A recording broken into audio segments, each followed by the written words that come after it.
来，乡亲啊，继续来看高雄仁武的北德南路有一栋民体，伫个半暝啊3点外火烧厝，这个厝主甲太太走有出来无受伤，但是因3岁后生消失了。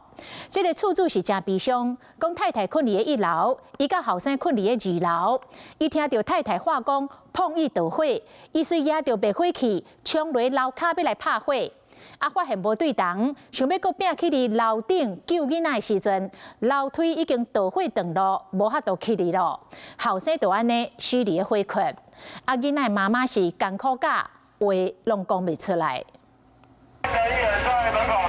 消防队员抢时间伫咧拍火，前9月乌烟只着火透天厝走出来，火搁伫咧厝内底烧，而且搁火厝尾顶烧到隔壁栋。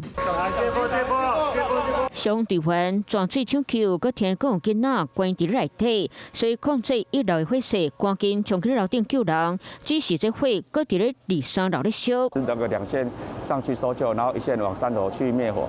然后后来是在那个2楼啊，那个2楼的那个前面，那个救出一个那个3岁的那个男童。消防队分配救援，一队救人，一队继续去楼顶拍火。调伫咧火场的是1岁3岁囡仔兄。昨暝3点42分，高雄仁武北德南路一栋透天厝伫咧火烧厝，差不多1点钟后才爆发。查甫囡仔防救出来时已经无气，送到病院抢救，嘛是同款宣告过身。和刀伤火场的爸爸，也就是查甫厝主，非常艰苦。在一起睡的，那就先救火。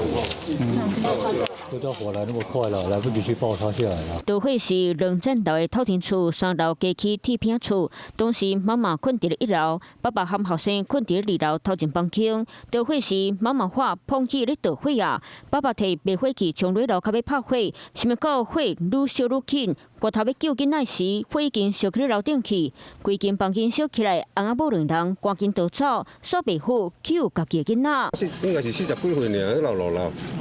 是较晚出啦，这个只33岁啊。真无简单，才生这个宝贝仔囝，却因为一场大火去烧死，规家嘛去烧掉，停伫咧门口的车嘛去烧到乌麻麻。那厝主真伤心，厝主的太太嘛艰苦到站袂调，导火原因会阁继续调查厘清。 只是这场火，家囡仔消息，和爸母拢艰苦到无法度接受。